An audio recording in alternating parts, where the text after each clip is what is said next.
बात भारत की है पार, बात भारत है पार, भारत भारत है पार, बात भारत की है पार।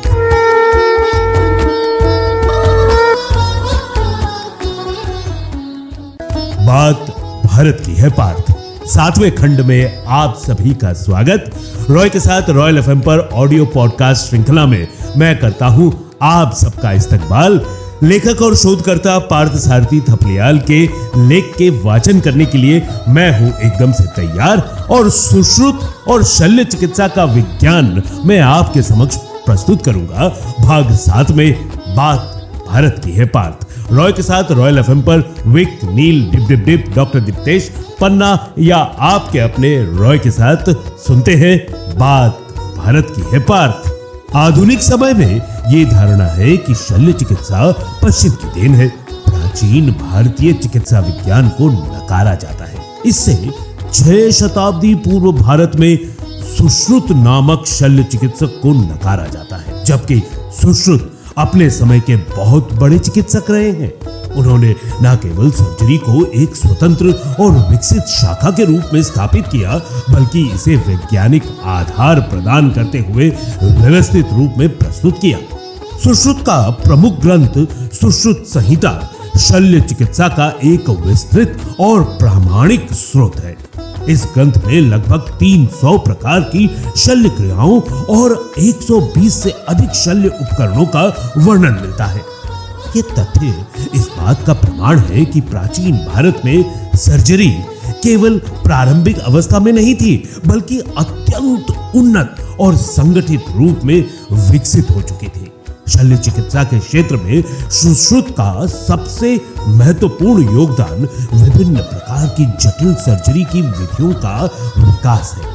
उन्होंने नाक की पुनर्निर्माण शल्य क्रिया का विस्तृत वर्णन किया, जिसमें शरीर के अन्य भाग से त्वचा लेकर नाक का निर्माण किया जाता था। यह तकनीक आज की आधुनिक प्लास्टिक सर्जरी की आधारशिला मानी जाती है। इसके अतिरिक्त उन्होंने मोतियाबिंद के ऑपरेशन की विधि भी बताई, जिसमें सूक्ष्म उपकरणों की सहायता से नेत्र के लेंस को हटाया जाता था। हड्डियों के टूटने पर उन्हें जोड़ने, घावों की सिलाई करने तथा आंतरिक अंगों की शल्य क्रिया के लिए भी उन्होंने विशिष्ट तकनीकों का विकास किया। यह उल्लेखनीय है कि उस समय आधुनिक एनेस्थीसिया और उन्नत उपकरणों के अभाव में भी इतनी जटिल सर्जरी का सफल संचालन उनकी असाधारण दक्षता और वैज्ञानिक समझ को दर्शाता है। सुश्रुत ने अन्य शल्य चिकित्सा में उपकरणों के महत्व को भी भली भांति समझा। उन्होंने विभिन्न प्रकार के शल्य उपकरणों जैसे चाकू, सुई, चिमटी और अन्य यंत्रों का विस्तृत वर्णन किया है। ये उपकरण प्राकृतिक वस्तुओं, विशेष रूप से धातुओं से बनाए जाते थे और उनकी बनावट इतनी सूक्ष्म होती थी कि वे आधुनिक सर्जिकल उपकरणों के समान ही कार्य कर सकते थे। शल्य चिकित्सा के साथ साथ सुश्रुत ने स्वच्छता और संक्रमण नियंत्रण पर भी विशेष बल दिया।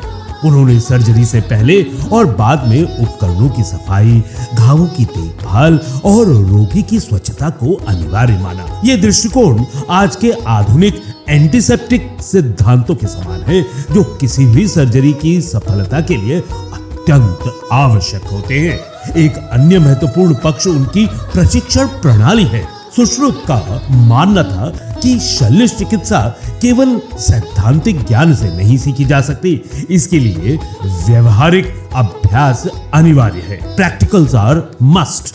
उन्होंने छात्रों को पहले फल, सब्जियों और कृत्रिम माध्यमों पर अभ्यास करने की सलाह दी, जिससे वे विभिन्न शल्य प्रक्रियाओं में दक्ष हो सके। इसके बाद ही उन्हें वास्तविक रोगियों पर सर्जरी करने की अनुमति दी जाती थी। सुश्रुत ने शल्य चिकित्सा को नैतिकता से भी जोड़ा। उनका मानना था कि एक चिकित्सक का कर्तव्य केवल रोग का उपचार करना नहीं, बल्कि रोगी के प्रति संवेदनशील और ईमानदार रहना भी है। उन्होंने चिकित्सकों के लिए आचार संहिता निर्धारित की, जिसमें रोगी की सुरक्षा, गोपनीयता और सेवा भावना को सर्वोच्च स्थान दिया गया। उनकी शल्य चिकित्सा पद्धति में रोगी की स्थिति, रोग की प्रकृति और उपचार के परिणामों का गहन विश्लेषण शामिल था। उन्होंने यह भी बताया कि किस प्रकार विभिन्न परिस्थितियों में अलग अलग तकनीकों का उपयोग किया जाना चाहिए। सुश्रुत ने शल्य चिकित्सा को एक वैज्ञानिक, व्यवस्थित और मानवीय आधार प्रदान किया। उनकी खोजें और तकनीकें ये सिद्ध करती हैं कि प्राचीन भारत में चिकित्सा और चिकित्सा विज्ञान अत्यंत विकसित था। यह बात उस काल की है जब आधुनिक शल्य विज्ञान अन्यत्र था ही नहीं। आज भी उनके सिद्धांत आधुनिक सर्जरी के लिए प्रेरणा का स्रोत बने हुए हैं। सुश्रुत का योगदान केवल ऐतिहासिक महत्व का नहीं है, बल्कि वो आज के चिकित्सा विज्ञान के लिए भी अत्यंत प्रासंगिक और मार्गदर्शक है। आज के खंड की बातें यहीं तक। अगले खंड में आपसे फिर होगी मुलाकात। तब तक के लिए रॉय को दीजिए आज्ञा और अनुमति लेने के साथ साथ ये भी बताते चले कि ये ऑडियो पॉडकास्ट श्रृंखला आपको कैसे लग रही है। अपने फीडबैक देकर, अपने सुझाव और अपने प्रतिक्रियाओं के साथ पत्र भेजकर हमें जरूर सूचित कीजिएगा।